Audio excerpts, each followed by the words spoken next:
Hello, my name is Jason Sanchez, and I'm going to be discussing my biomechanical movement analysis project of a squat jump, where we will focus on 4 different phases at a sagittal view. Here are some quick benefits of doing squat jumps. First, when doing the squat jump, you're working on a large group of muscles to develop explosive power, meaning to be able to generate force quickly. For example, kicking, running, and jumping. Also, it's a great way to elevate your heart rate to decrease cardiovascular issues. And lastly, it's the best way to drop weight fast, since it burns calories at a higher caloric rate.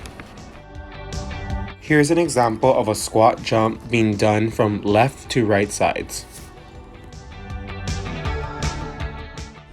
After examining that video, I will be analyzing 3 main focus points of joints: the hip joint, the ankle joint, and the knee joint, where I review these joint movements in 4 phases of squat jump.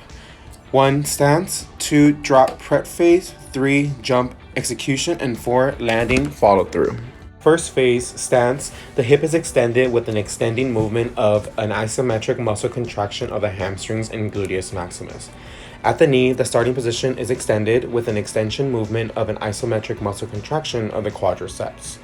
With the ankle, the foot is slightly dorsiflexed with a dorsiflexion movement and isometric muscle contraction of the soleus and gastrocnemius.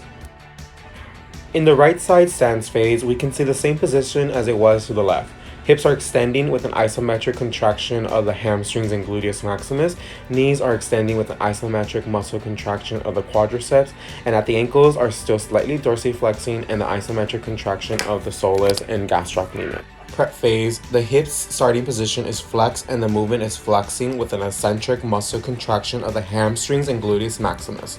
At the knee, starting position is flexed and the movement is flexing with an eccentric contraction of the quadriceps. And at the ankle, the starting position of the foot is dorsiflexed with the movement of dorsiflexion and an eccentric muscle contraction of the soleus and gastrocnemius.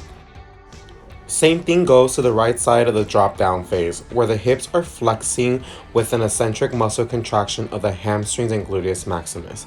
The knees are flexing with an eccentric contraction of the quadriceps, and the ankles are still dorsiflexing with an eccentric muscle contraction of the soleus and gastrocnemius. Now, with the jump execution phase, the hip starting position is extended and the movement is extending with the concentric muscle contraction of the gluteus maximus. The knees are at an extended position at start where the movement is extending with the concentric muscle contraction of the quadriceps. At the ankle, starting position is plantar flex with the movement of plantar flexion with the concentric muscle contraction of the gastrocnemius and soleus. Same thing again, the right side is translating to the left side. The hip starting position is extended and the movement is extending with the concentric muscle contraction of the gluteus maximus. The knees are extending with the concentric muscle contractions of the quadriceps, and at the ankle, starting position is still plantar flex with the movement of plantar flexion with the concentric muscle contraction of the gastrocnemius and soleus. The hip starting position is flexed with the flexion movement of an eccentric muscle contraction of hamstrings and gluteus maximus.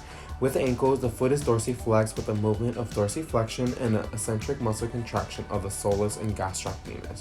And at the knees, the starting position is flexed with the movement of flexion and an eccentric muscle contraction of the quadriceps.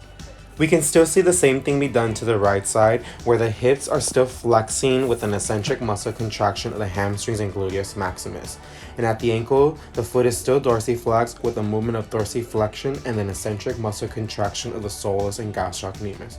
And at the knees, the starting position is flexed with the movement of flexion and an eccentric muscle contraction of the quadriceps. With the follow-through phase from left to right side of the body, the hip is returning to an extended position with an isometric muscle contraction of the hamstrings and gluteus maximus. At the ankles, they are dorsiflexed to a dorsiflexion movement of an isometric muscle contraction of the soleus and gastrocnemius. And at the knee, it's returning from a flexed position to an extending movement with an isometric muscle contraction of the quadriceps. Here are some closing tips to execute this movement.